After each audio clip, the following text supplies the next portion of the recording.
bendición. Qué bueno por usted que está acá, y pues para aquellos que vienen por primera vez, no hay mejor lugar donde usted podría estar que aquí. No hay mejor lugar. No hay mejor lugar porque la iglesia es la institución que Dios ha creado para proveernos de todos los recursos que necesitamos. No hay ninguna institución en el mundo. La sociedad no cuenta con una institución capaz de proveer todos los recursos que el ser humano necesita. Todos los recursos, en primer lugar, espirituales que usted necesita están aquí.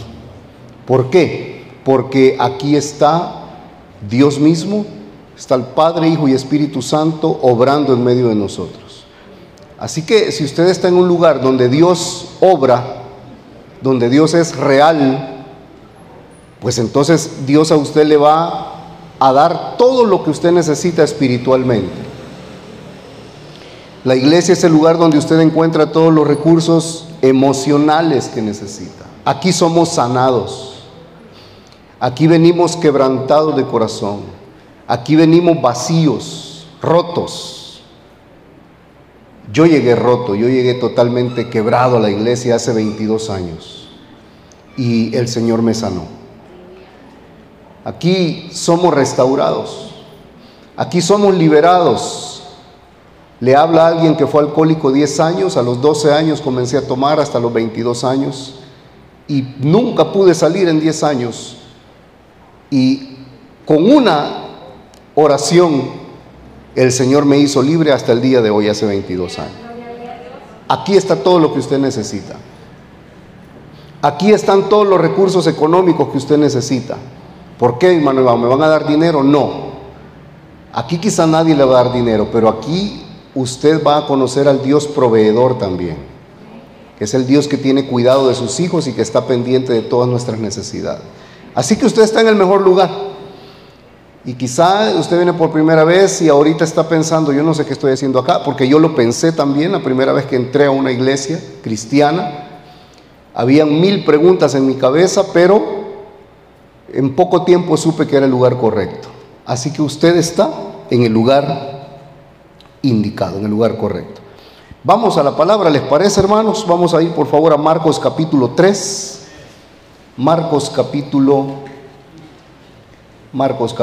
3. Por ahí atrás está la mesa que siempre pues colocamos, donde están todos mis materiales escritos.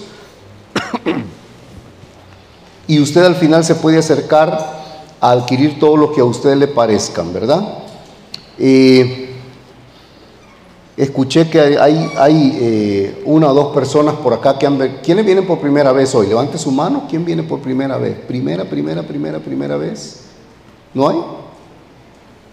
Me pareció que saludaron a alguien. No. Allá atrás está alguien, ¿verdad? Ah, ok. Allá atrás está. Qué bueno, qué bueno.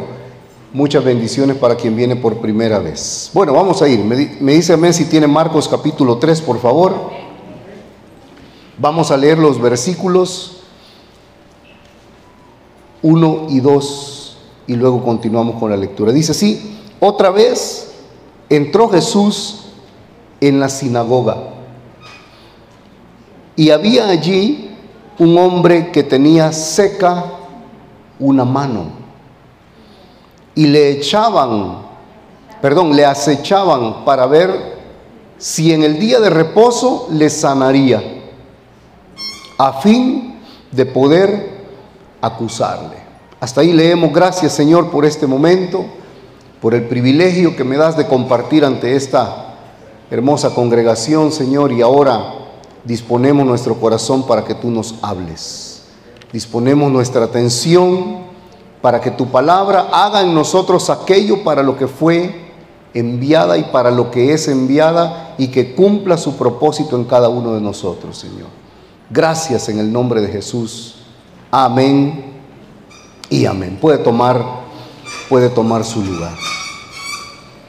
Le decía que no hay mejor lugar para estar que en la casa de Dios, donde Dios habita, donde Dios se mueve. Y Alguien dirá, bueno, yo no necesito ir a la iglesia para encontrarme con Dios. Sí, son pensamientos equivocados. La iglesia fue instituida por Dios precisamente por eso. Si usted se enferma, a lo mejor de una gripe, usted puede ir a la farmacia y autorrecetarse una pastilla. Y bueno, le va a hacer efecto para una gripe. Pero si su enfermedad es más seria que una gripe, si usted no va al hospital, usted no va a salir. Y si es una enfermedad de muerte, usted va a morir. Entonces, de la iglesia, muchos dicen, no es necesario ir a la iglesia. La iglesia es un hospital.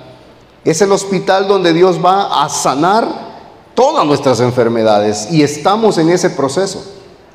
Yo siempre digo, aquí es un hospital donde estamos siendo sanados y curados de muchas cosas. Algunos ya se les nota, ¿verdad? Son más alentaditos que otros, pues, ¿verdad? Hay otros que no mucho. Todavía uno dice, pero las medicinas no le hacen efecto. Yo lo veo igual que hace 10 años, dice uno, ¿verdad? Algunos están en nivel avanzado de recuperación. Otros no se toman las medicinas, ¿verdad? No leen la palabra, no oran, no buscan a Dios. Y no se toman las medicinas espirituales y están igualitos, ¿verdad? Y el pastor dice, pero qué raro que esté en el hospital y no se sana, dice, ¿verdad? Y no se cura. Es porque no estamos, a lo mejor nosotros, pues tomando los medicamentos espirituales, que son la palabra de Dios, la oración, la fe. Así que la iglesia tiene todo lo que usted y yo necesitamos. Y ahora vamos a ver un caso que es maravilloso, de película, de alguien que estando en el lugar correcto se llevó la sorpresa de su vida. En los versículos 1 y 2 leemos ahí, nosotros tenemos una idea del contexto de lo que está sucediendo. En primer lugar, ubiquémonos que Jesús está en la sinagoga.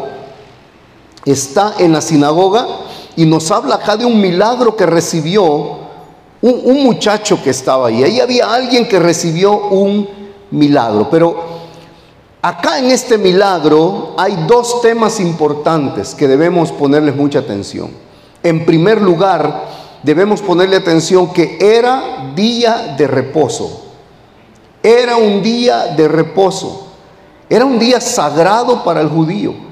El judío respetaba y respeta el día de reposo. Significa que nadie podía hacer absolutamente nada. Y los judíos, que eran expertos en ser muy radicales, habían llevado esta ordenanza a un extremo tal que aún sus mismos hijos podían estar enfermos y ellos no atenderlos. Podían incluso morir y no atenderlos. Aquellos que eran ultra radicales decían, hoy es día de reposo, no podemos ir al médico. Y eso era un error. Así que era día de reposo el día que sucedió este milagro. Y a Jesús mismo dice que lo acechaban para ver si él hacía un milagro el día de reposo, porque según ellos, hasta eso era pecado. O sea, en otras palabras, ni Dios podía mover la mano el día de reposo. ¿Por qué? Porque ellos, siendo ultra radicales, lo habían llevado a un extremo que no era el correcto. Así que en primer lugar tenemos que el contexto en que sucedió este milagro era muy importante por el día en el que sucedió. Fíjese bien, este no era el contexto más favorable, digámoslo así, para que alguien recibiera un milagro de Dios. Este no era el momento, porque repito, según ellos, ni Dios debía hacer nada ese día. Según los judíos ortodoxos. Y el pensamiento colectivo del judío era ese: Dios no puede hoy hacer nada, incluso aunque ellos mismos tuviesen una necesidad. Recuerde que los judíos ortodoxos, ellos le daban siempre más crédito a los protocolos que a la misericordia. Dios esto lo reprendió de ellos muchas veces. Se habían olvidado de la misericordia por estar tan pendientes ellos de las leyes. Así eran ellos. Así que el pensamiento colectivo del judío era: hoy es día de reposo, nada puede suceder. Aunque alguien tenga una gran necesidad, nada puede suceder. Significa que si había alguien en ese lugar que tenía una necesidad de que Dios hiciera algo en su vida, imagínense qué triste. Es como que usted viniera hoy acá sabiendo que el día domingo es el día que Dios no puede hacer nada por usted. Entonces, ¿a qué venimos? Es cierto, venimos a adorarle, pero tenemos necesidades nosotros. Tenemos necesidades y queremos ver a Dios atender nuestras necesidades. Entonces, repito, el contexto no era favorable para este hombre que estaba ahí con una necesidad. Y sabe, cuando yo estaba escribiendo estas líneas, sentí muy claro en mi corazón que esto se aplica perfectamente a nuestra vida. Porque aquí podría haber alguien que quizás su contexto, el contexto en el que usted se encuentra, lo que le rodea a usted, no es lo más favorable para que usted reciba un milagro de Dios. Quizá usted mismo diga, al igual que decían los judíos de ese tiempo, que quizá usted, su contexto familiar es un caos en este momento.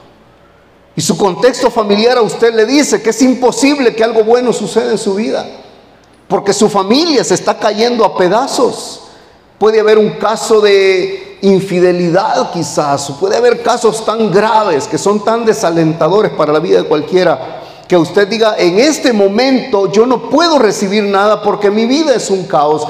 Lo que sucede es que relacionamos lo desordenado de nuestra vida, lo relacionamos muchas veces con el potencial de Dios. Óigame, y nuestra vida puede estar en un hoyo profundo sin potencial de salir, pero no significa que Dios no tenga el potencial para sacarnos de ahí. Así que no relacionemos nuestra situación con el poder de Dios, porque no tienen nada que ver. Si dice que en el principio todo estaba desordenado y vacío, pero el Espíritu Santo comenzó a poner cada cosa en su lugar. Óigame, hermanos, si el universo estaba desordenado y vacío, óigame, ¿qué Dios no podría hacer con su vida y con la mía? Por muy desordenada y por muy vacía que se encuentre, Él puede hacer algo en nuestra vida. Quizás su contexto económico sea irremediable, está a punto de perder su casa, o quizá ya la perdió, o quizá usted diga: no puedo, he estado bregando con una situación en la que no tengo apoyo de nadie, la pandemia me quebró, la pandemia me hizo perder el negocio que tenía y ahora tengo deudas. Y usted piensa que su situación económica es tan deplorable que Dios no puede hacer un milagro. Quizá su contexto emocional es muy complicado. Quizás se siente defraudado. Usted ha sufrido quizá una pérdida, está tan triste, hay luto, quizá hay duelo en su vida en este momento. Y eso usted lo relaciona con Dios y dice: Dios no puede hacer nada en mi vida en este momento. Quizás su contexto físico es complicado, está muy enfermo y usted piensa que ha pasado el tiempo y Dios no va a hacer nada. Quizás su contexto matrimonial sea muy desalentador. No sé, podrían ser tantas cosas, pero yo quiero decirle: para Jesús, los contextos más complejos son oportunidades para hacer grandes milagros. Así que mientras peor está la situación, mejor va a ser el milagro. Él se especializa en eso. A Jesús no le asustan los contextos complicados. Ahí vemos la situación de un hombre que el contexto no es el más favorable para él. Él está en un lugar donde Dios podría obrar, pero no se puede porque es día de reposo. Es tremendo la situación que vivía este hombre. Pero hay otro tema importante en este milagro, y es que sucedió dentro de una sinagoga. Dentro de una sinagoga. La sinagoga era el lugar de encuentro de los judíos para escuchar la lectura de la Torá y para adorar a Dios. Ellos escuchaban ahí el Antiguo Testamento, que era lo que ellos leían en su tiempo. Ellos leían ahí la ley, leían los profetas, leían las profecías, leían todas las promesas de Dios para el pueblo de Israel en la sinagoga. ¿Quiénes estaban en una sinagoga? En primer lugar, los fariseos, que era el grupo de hombres más letrados en la palabra que había en ese tiempo. Eran los servidores de Dios. Estaban también los saduceos, que eran fariseos, pero era una rama un tanto distinta. Estos no creían en la resurrección y otras cosas. Y también estaba ahí toda aquella gente que deseaba acercarse a Dios y escuchar la palabra. Ellos estaban en la sinagoga. Allí estaban eruditos como indoctos, aquellos que sabían de teología, como aquellos que no, simplemente llegaban a escuchar qué se hablaba de Dios en ese lugar. Ahora, nuestra sinagoga es el templo donde nos congregamos. Esta es su sinagoga. Aquí es donde usted se congrega, aquí usted pertenece. Aquí venimos y nos reunimos. Así ellos tenían un lugar en donde se reunían. Pero escuche y póngale atención a quienes estaban en la sinagoga. En la sinagoga estaba todo tipo de gente, pero le vamos a dar énfasis a que ahí estaban los fariseos. En otras palabras, hermano, en una sinagoga mandaban los fariseos. Ellos eran los que sabían de la ley y no permitían que nadie les enseñara, porque ellos eran los que sabían de la ley. Y sabe, por cierto, haciendo un pequeño paréntesis, en ese contexto de la sinagoga fue cuando Jesús se presentó por primera vez ante los fariseos y los saduceos. Y fue en esa ocasión en la que Jesús abrió la palabra, y después de haber leído lo que decía Isaías acerca de él, Jesús dijo: hoy se cumple delante de ustedes esta profecía. Y entonces los ojos se les salieron a todos, porque decían: ¿cómo que hoy se cumple? Si esa es una promesa, esa es una profecía de algo que va a venir, ¿cómo que hoy se cumple? Y Jesús dijo: lo tienen enfrente, al que dice todo esto, aquí lo tienen enfrente de ustedes, ¿verdad? Y bueno, lo quisieron hasta matar ese día. Jesús se dio a conocer en una sinagoga, hermano. Él sabía que la crema innata de la religión judía estaba en una sinagoga. Así que ya entendemos un poco cuál era todo el contexto que rodeaba a este milagro. Pero en este contexto, en la sinagoga, un día de reposo, hay un hombre que tiene una mano seca, dice el texto. Es importante notar que este hombre estaba allí adentro. Él no se había quedado afuera, él estaba dentro de la sinagoga. Y cabe aquí una pregunta: ¿qué hacía este hombre en una sinagoga?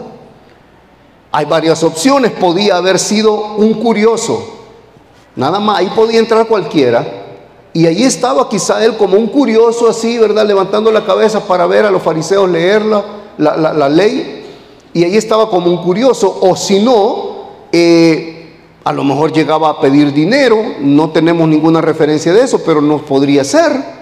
O a lo mejor este hombre era un fiel judaizante.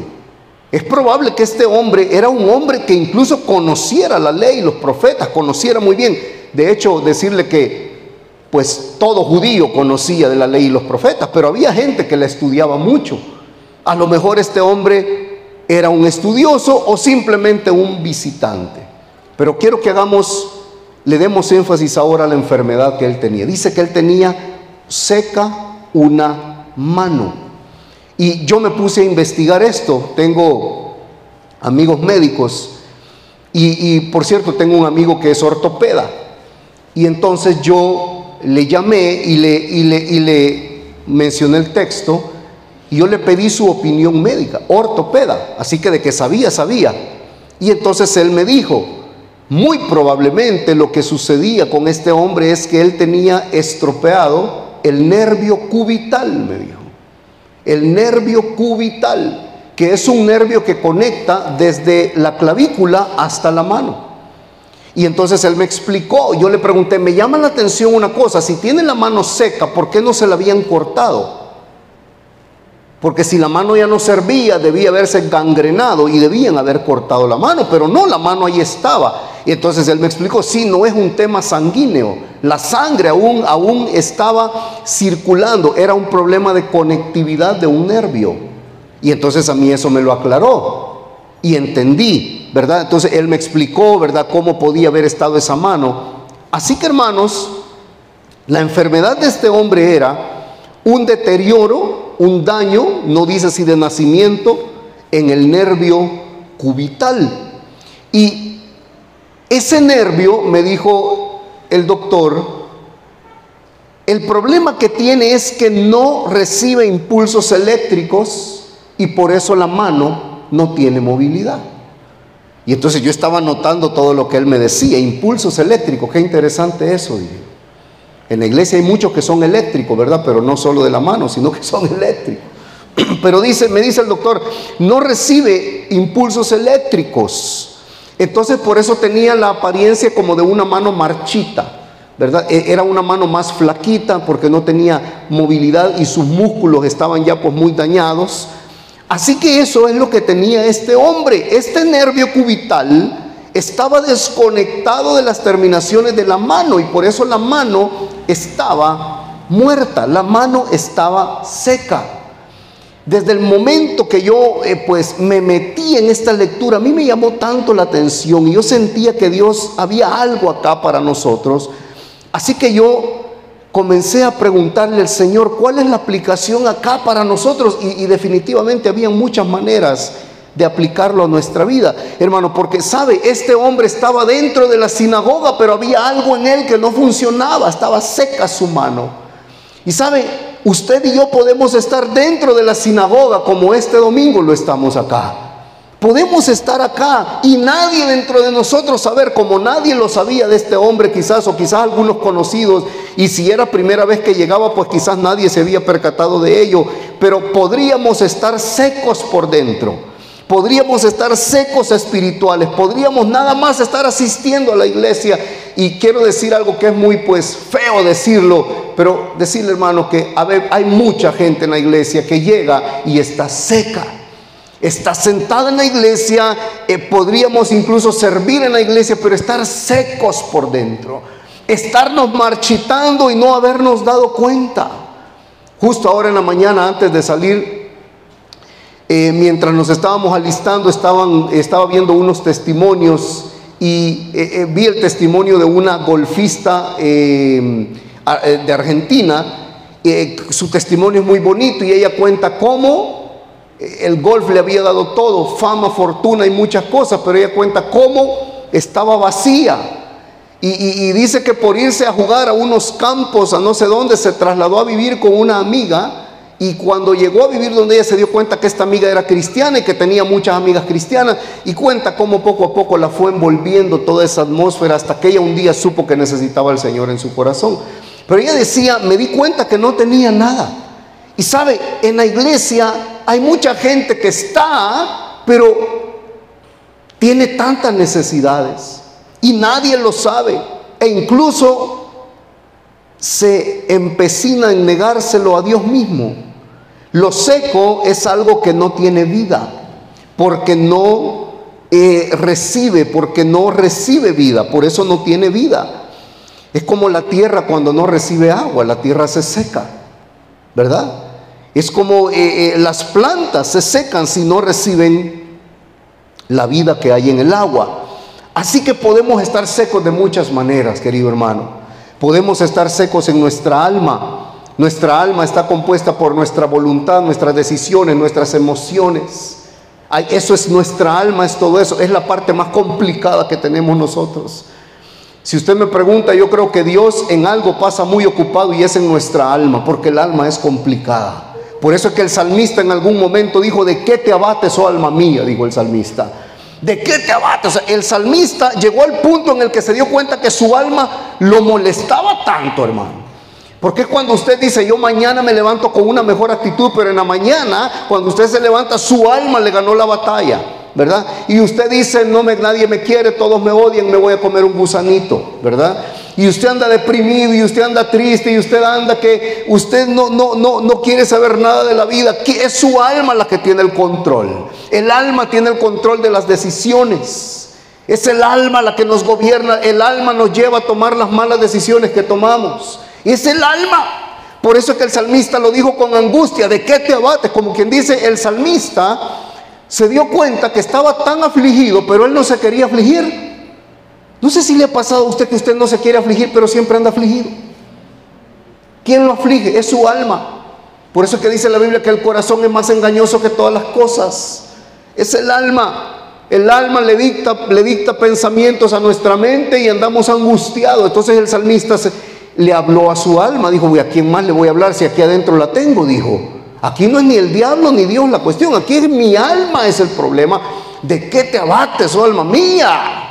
Yo no quiero andar afligido, pero tú me andas afligiendo todo el tiempo, ya basta. Por eso es que dice la palabra en Hebreos 4:12, que la palabra de Dios es viva y eficaz y más cortante que una espada de dos filos, y que penetra, oiga, hasta partir el alma y el espíritu. Me llama la atención que el versículo dice, y penetra hasta, significa que la penetración es muy profunda de la palabra de Dios. Llega hasta donde usted no quiere que nadie llegue. La palabra penetra hasta llegar al alma y el espíritu, y ¿sabe qué hace? La separa. La palabra de Dios, cuando usted comienza a leer la palabra de Dios, algunos darán testimonio acá y dirán, es cierto, yo lo he experimentado. Usted se da cuenta que algo comienza a suceder en su vida.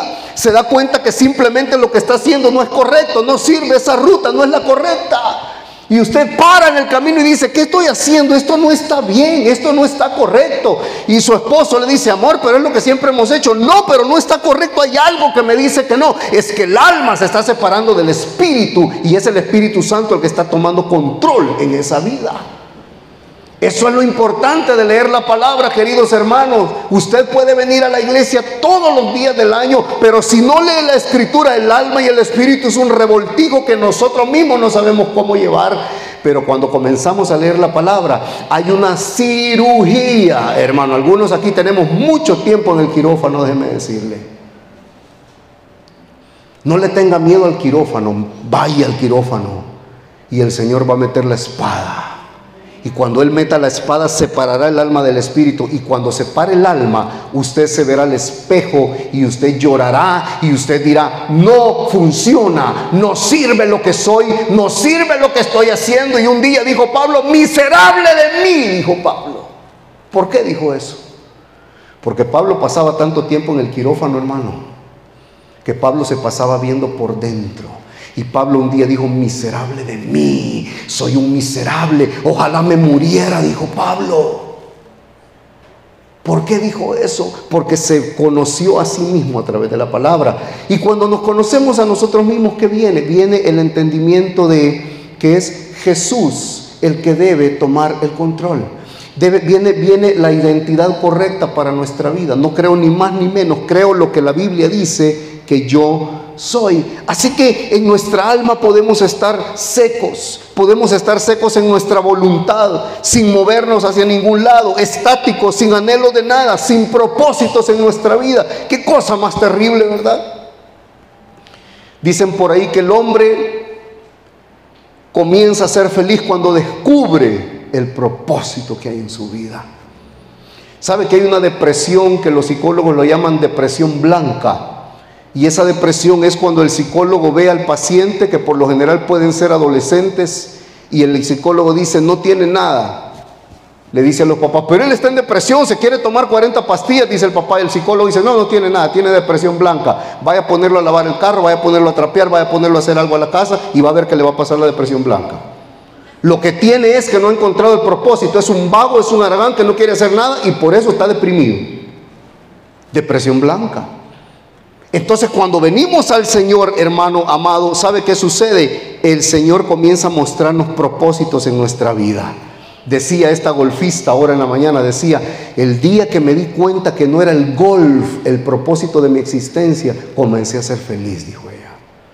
El día que me di cuenta que el golf era un deporte, y si gano, bueno, y si no gano, bueno, soy feliz ahora porque entiendo que tengo un propósito en el Señor, decía. Y qué maravilloso es eso, ¿verdad? Así que también podemos estar secos en nuestra fe. Quizá usted intenta creerle a Dios, pero por alguna razón no puede, y usted sufre por eso, no lo cree, no le cree a Dios. Por eso es que nos cuesta dar una ofrenda, por eso nos cuesta, perdónenme que toque el tema, pero es que eso tiene que ver con creerle a Dios. Hasta en esas cosas tan triviales, en algo tan básico, en algo tan material, demostramos cuánto nos cuesta creerle a Dios. Entonces, cuando no le creemos a Dios es porque hay algo que está pasando en nuestra fe. Nuestra fe está seca y necesita ser hidratada. ¿Cuánto queremos que nuestra fe sea hidratada, hermanos? Y por último, quiero decirle, podemos estar secos en nuestro entendimiento. Significa que la palabra no encuentra cabida en nosotros. Querido hermano, usted se debe de preocupar cuando a usted la palabra no le interese y cuando a usted la palabra no le mueva absolutamente para nada. Debe de sentirse usted afligido cuando de repente dice, no me interesa, yo no tengo necesidad. Es porque es como cuando los papás vemos a nuestro hijo, ¿verdad? Que ya lleva 3 almuerzos, que se comió la tercera parte de la comida. ¿Qué pasa? Algo está pasando, ¿verdad? Y la primera es la mamá, la que pregunta, algo está bueno, uno como que no se da cuenta, los papás, ¿verdad? Nos cuesta un poquito, pero la mamá rapidito, las antenas, ¿verdad? ¿Qué pasa? Tercera vez que no comes bien y lo lleva contadito. Tantos gramos te comiste en el almuerzo anterior, ¿verdad? Tantos gramos, hasta la cuenta lleva, que ella es una calculadora. Y uno dice, no, pero ha comido, dice el papá, ¿verdad? No ha comido. Y justo, ¿verdad? Vamos al pediatra y uno, no, tampoco. Y al ratito llega el papá, tiene anemia, dice el doctor, ¿verdad? Y uno se tiene que quedar callado porque la mamá tiene las antenitas de mamá bien paraditas. Así que es como que usted dijera, hoy no quiero comer y mañana también no quiero comer. Llevo una semana sin comer, ¿verdad? No, eso no es posible. Pero en la palabra de Dios como que sí podemos darnos unos ayunos de la palabra de Dios que nos damos, hermano. Nos damos unos ayunos, pero es que ayunos de 1 año nos damos, ¿verdad?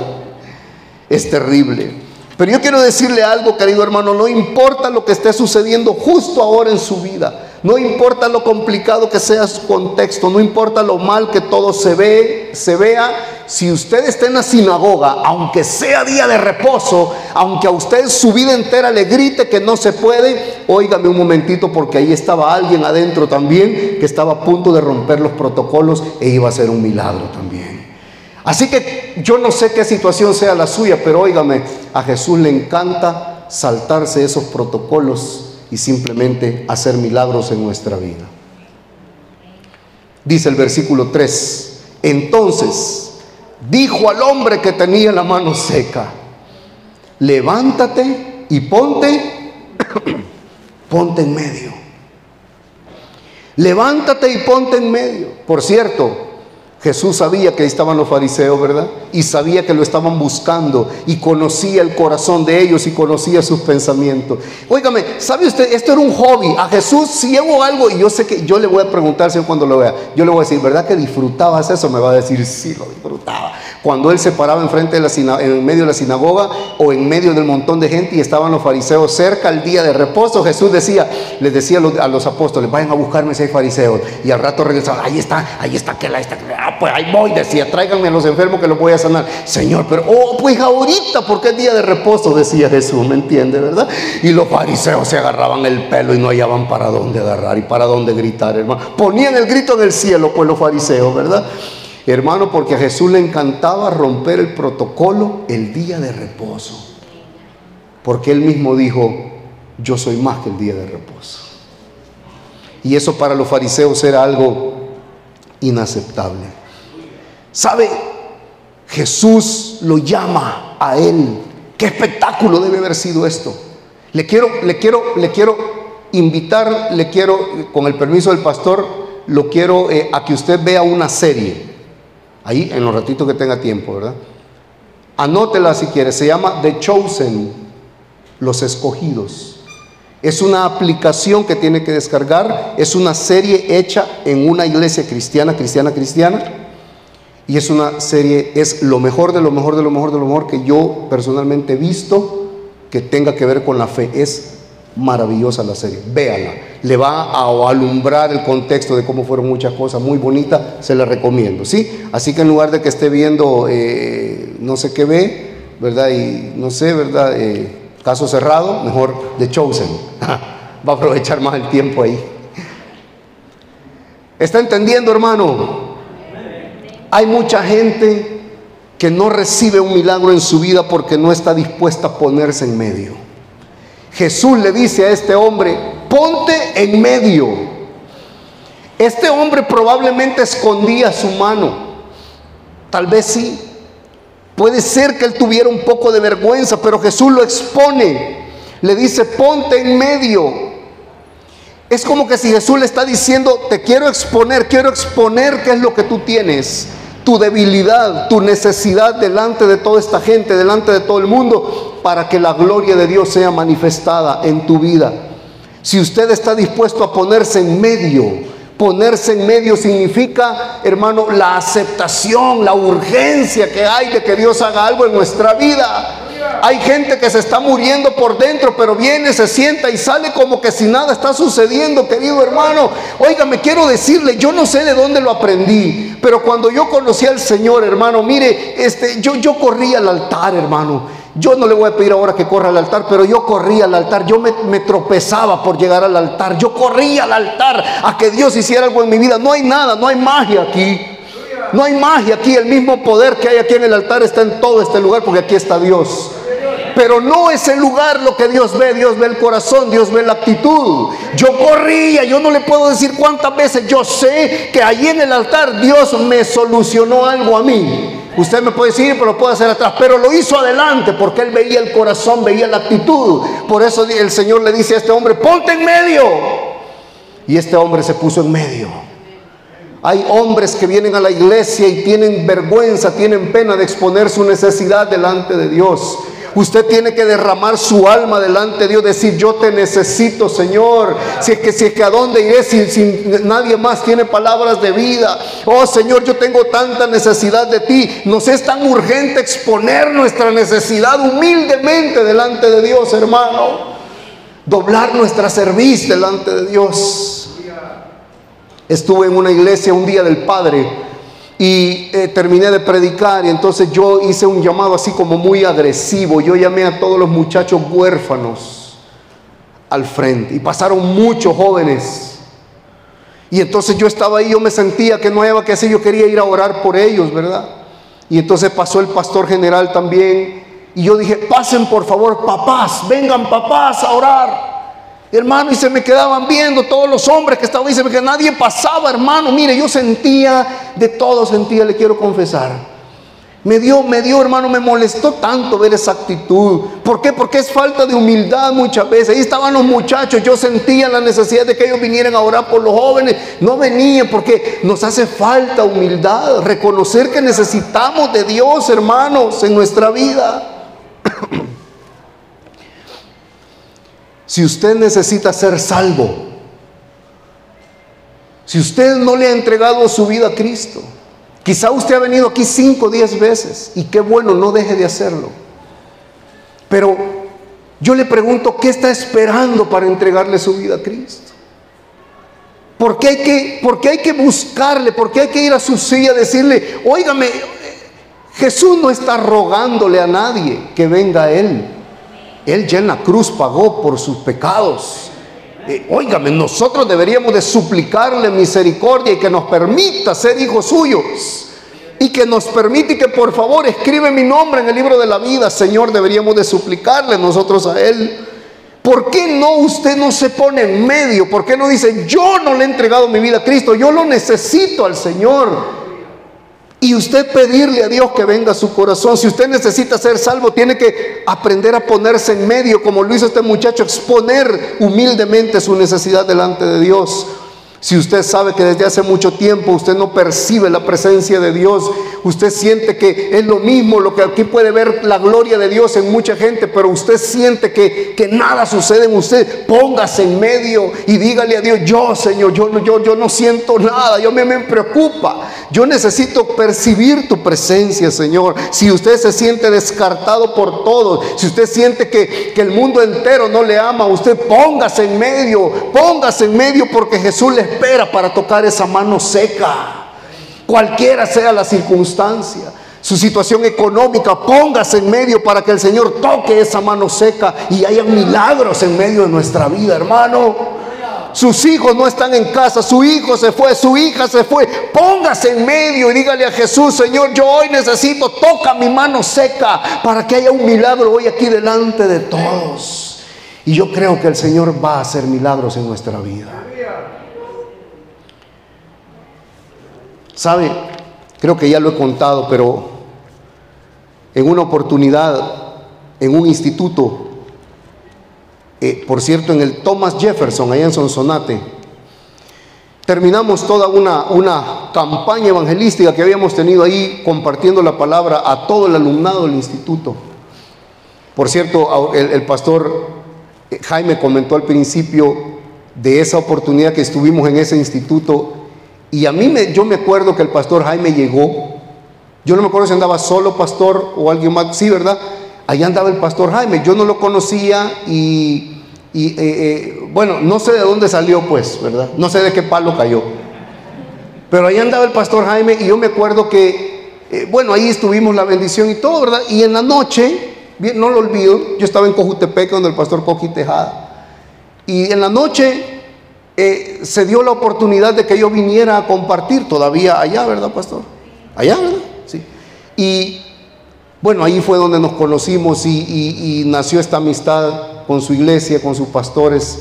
Pero sabe, yo no olvido eso. Yo siempre me acuerdo, porque cuando venimos dijimos, qué linda la iglesia, y pensar que este pastor, le dije yo a quien andaba conmigo, andaba solo ahí, y él andaba ministrando y dando las fichas a los muchachos que aceptaban, y andaba ministrando la vida de otros. Así que qué bendición es cuando hay alguien a la cabeza, que hermano, que va apuntando. Amén.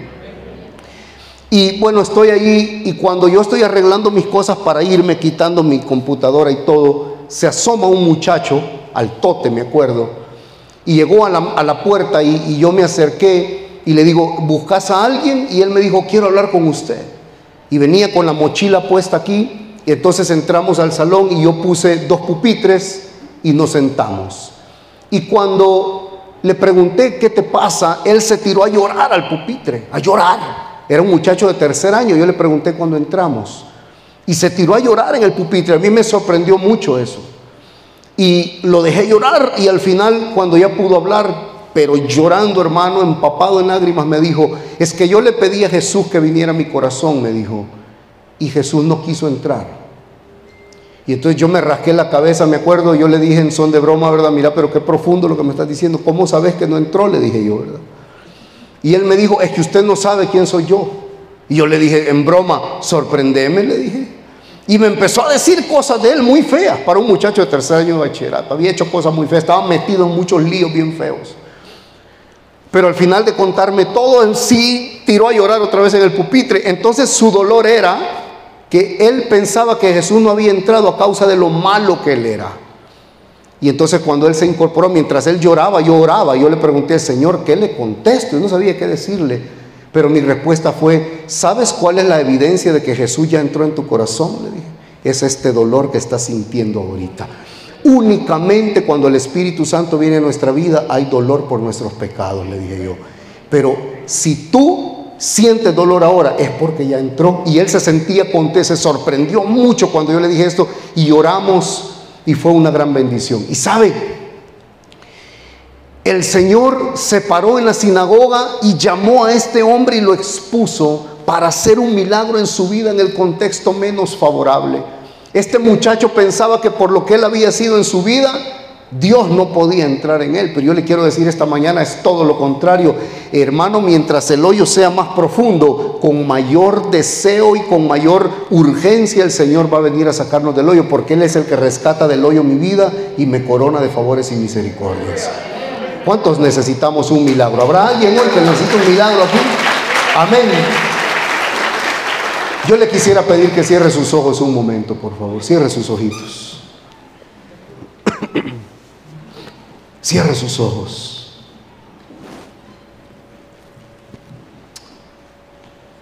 Cierre sus ojos, porque el Señor está en la sinagoga. En medio de lo desfavorable de su situación, el año está por terminar y usted ha empezado a sentirse triste, nostálgico. Y usted dice, este año se tiró a la basura, este año no sirvió. La pandemia vino a arruinarlo todo en mi vida. Óigame, querido hermano, la pandemia vino a tratar con nosotros, pero a darnos la oportunidad de crecer aún más en el Señor.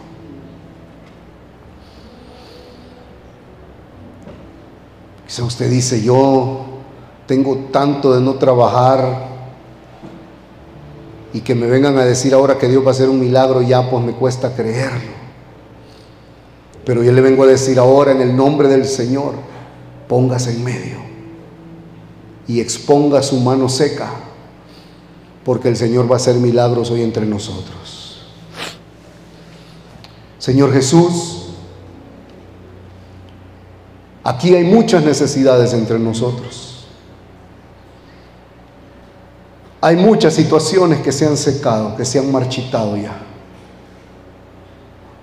Quizá hay matrimonios entre nosotros que dicen, ya no hay nada que hacer. Estamos, por compromiso continuamos, por nuestros hijos seguimos. Pero Señor, tú eres especialista en tocar esas relaciones secas.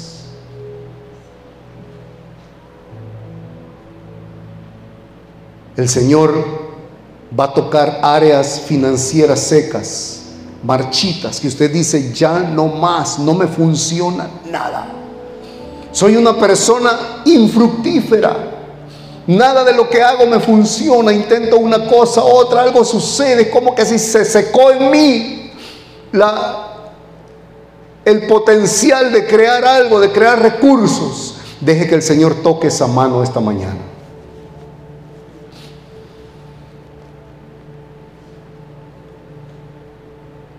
Deje que el Señor toque ese corazón que se apartó del Señor hace ratos y quizás usted no se había dado cuenta, pero ahora el Espíritu Santo le está mostrando que usted está lejos de Él. Deje que el Señor esta mañana toque ese corazón. Póngase en medio.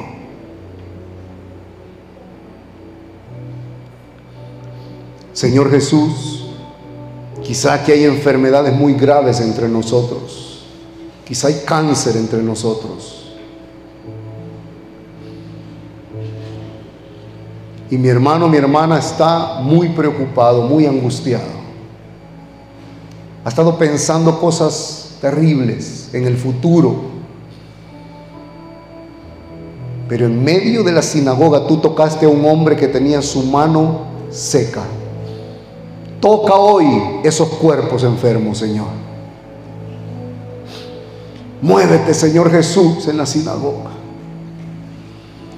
Muévete, porque aquí hay gente que se pone en medio en este momento, Señor. Señor, si hubiéramos estado nosotros en ese momento, detrás del hombre con la mano seca, hubiéramos corrido al centro también. Y te hubiéramos dicho, Señor, tócame a mí también. Señor, tócame a mí también. Mi cuerpo está bien, pero mi mente necesita que tú la toques. Toca mi mente, Señor. Libera mi mente de los pensamientos de muerte, de los pensamientos de derrota, de los pensamientos inútiles que tengo. Tócame, Señor, en medio de la sinagoga. Glorifícate en medio de la sinagoga. Madres afligidas por sus hijos, pónganse en medio, díganle, Señor, toca esta mano seca. No sé nada, no sé cómo hacer, no tengo manera de traer a mi hija de nuevo a casa, a mi hijo de nuevo a casa. Pero si el Señor toca, esa mano seca volverá a funcionar. El nervio cubital recibirá de nuevo ese impulso eléctrico y la mano se moverá de nuevo. ¿Sabe? El nervio cubital estaba desconectado de lo demás. Esta mañana el Señor quiere conectar de nuevo. El Señor quiere conectar de nuevo en su vida. Si hay alguien entre nosotros que esta mañana quiera decirle al Señor, yo te quiero entregar mi corazón, yo te quiero entregar mi vida. He renegado, me he negado mucho a hacerlo, pero hoy no más. Me paro en medio, me pongo en medio de la sinagoga. Quiero entregarte mi vida, Señor. Si es usted, así como estamos todos con nuestros ojos cerrados, yo le voy a pedir que se ponga de pie.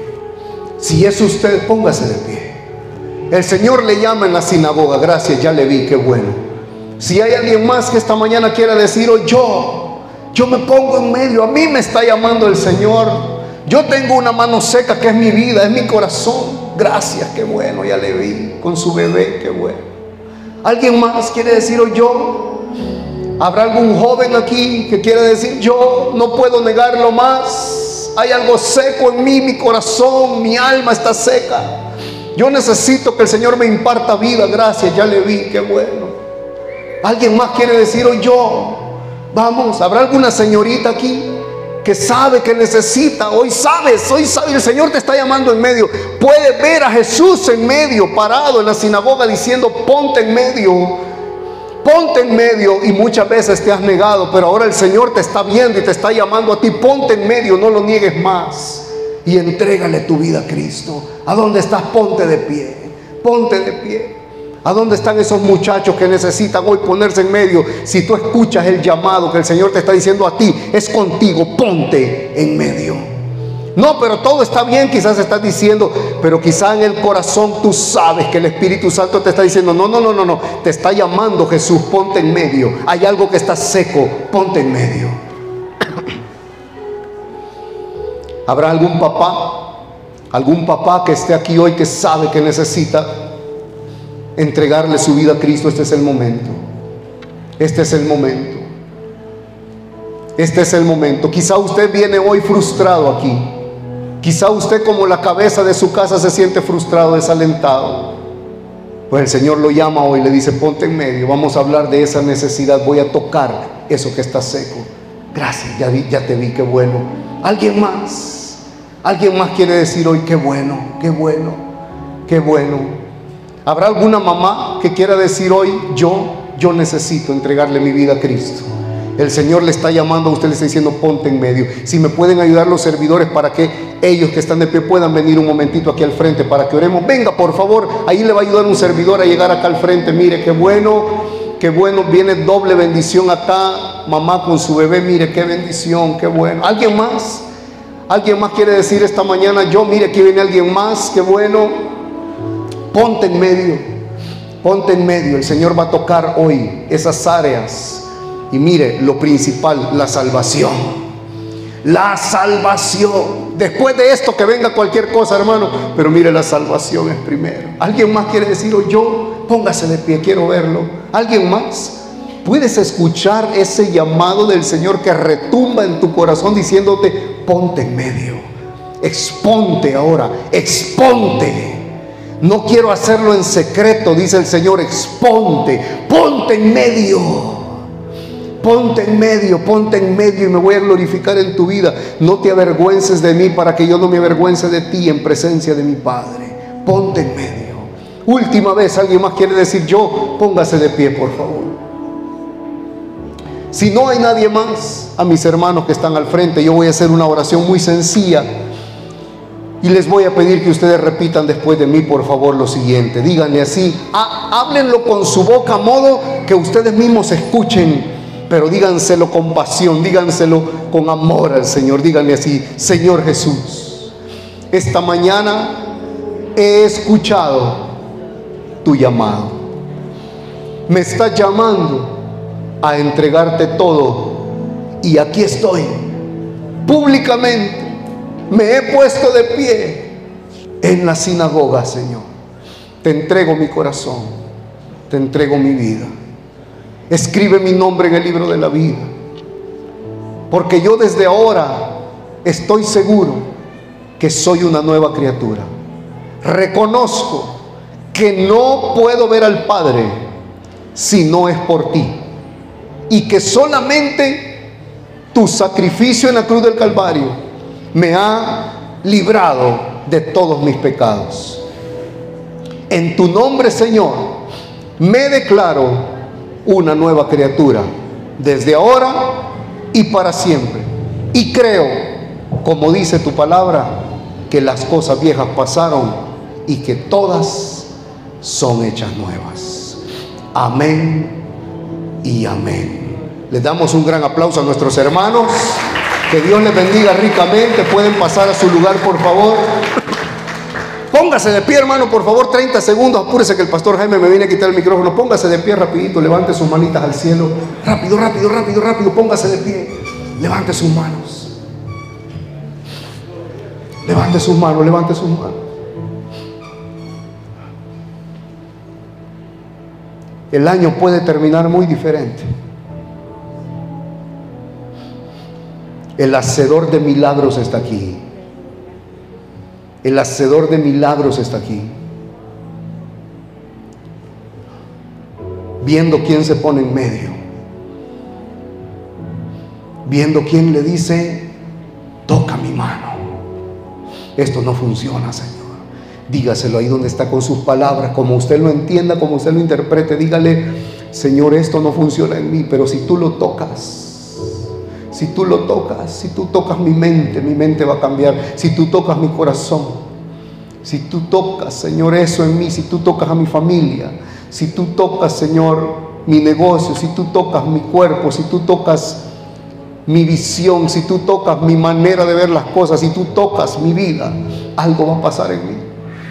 Oh, toca mi mano seca, Señor Jesús, esta mañana. Aquí me pongo en medio y te digo: necesito que tú me toques.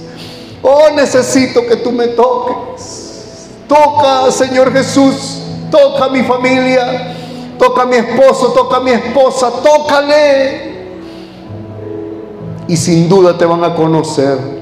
Gracias por lo que estás haciendo, Señor, y por lo que vas a continuar haciendo. En el nombre de Jesús te damos gracias, Padre.